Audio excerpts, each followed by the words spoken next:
As more and more coronavirus vaccine supply becomes available, the question is not only how to get it in arms, but also who is willing to take it. Well, Arkansas Governor Asa Hutchinson has acknowledged a problem with vaccine hesitancy in his state, particularly in the rural areas there. He joins us now. Governor, welcome back here to GMA3. Good to see you. So what is it? What is going on to make, is it certain areas of the state, certain folks of the state? There are even some polling out that said even some Republicans more so are hesitant. So what is it and what are you doing about getting people over this hesitancy there still is about taking the vaccine?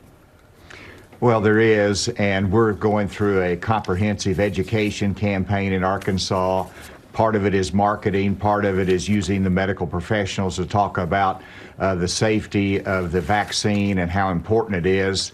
And as the word gets out and as people see their neighbors, friends get vaccinated, the acceptance rate will increase. Right now we have about 20% of our population that has at least a first dose.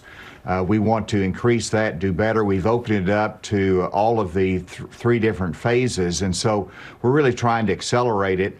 I don't know that it probably is a greater problem in the rural areas of the state just because they have fewer cases. They have less fear of it because they don't see it dominating their community.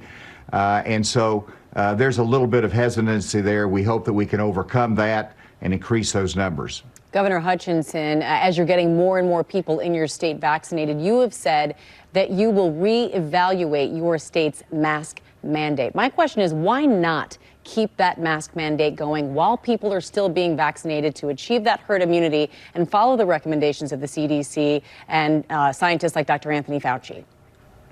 Well, the masks are still an important part of the equation of protecting each other.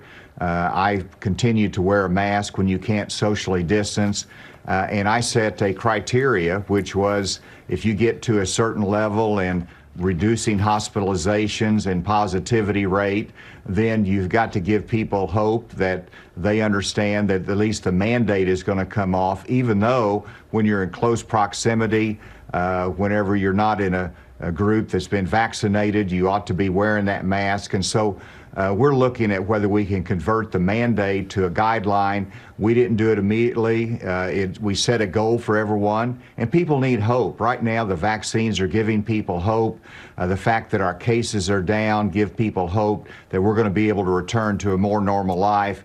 And so you want to balance making sure they're safe and setting the right example, but at the same time, trying to get life a little bit more back to normal. And Governor, a couple other things we want to hit on here. Certainly coming off an election cycle where so much was talked about voter ID, voter fraud around the country. That was a hot topic. You did sign a bill into law there in the state that would not allow people to now sign an affidavit and vote if they don't have an ID. They would then do a provisional ballot, but then have to bring an ID back. The critics say this adds an extra layer and makes it more difficult for people to vote.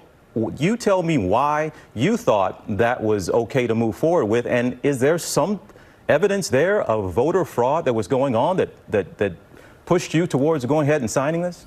Well, it's very simple. The people of Arkansas passed a constitutional amendment that requires voter ID.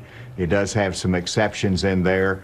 The legislature tightened it up some this session. I signed it into law. There's two fundamental principles. One is the integrity of the election process, that we actually know who's voting and they are identified. But then secondly, that we have access. And so even though we're trying to protect the integrity of the election, we want to continue to have broad access. We don't want to put unreasonable burdens. And so I've asked our county clerks and others to make sure that they facilitate and help those that might not have an ID to get one. I think the burden is on the government to make sure that access is easy and there's not unreasonable barriers. We want to achieve that balance. Hopefully we can.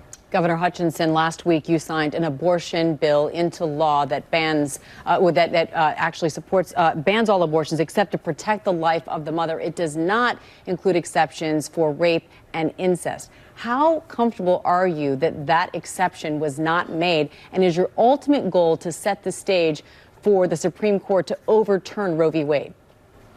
Well, I'm not comfortable because I've historically and continued to understand the need for a rape and incest exception, as well as the life of the mother. This bill was designed as a frontal assault on Roe versus Wade. It is likely to be held unconstitutional in lower courts, but the design is, let's get this up to the Supreme Court so they can reevaluate it.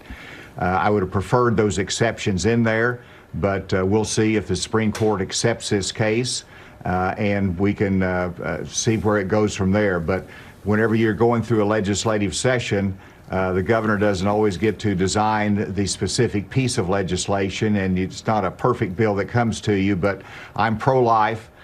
This will help advance that cause, hopefully get the case to the Supreme Court, and we'll see how they rule on it if it gets there. All right. My home state governor, Arkansas Governor Asa Hutchinson. Well, we appreciate you talking about all things COVID and a lot of other things happening in the state that probably are going to make headlines maybe down the road. So we expect to see you back. All right, Governor? It's always good to be with you. Have a great show today. Thank you. All right. Thanks so much. Well, hey there, GMA fans. Robin Roberts here. Thanks for checking out our YouTube channel. Lots of great stuff here. So go on, click the subscribe button right over here to get more of awesome videos and content from GMA every day, anytime. We thank you for watching, and we'll see you in the morning on GMA.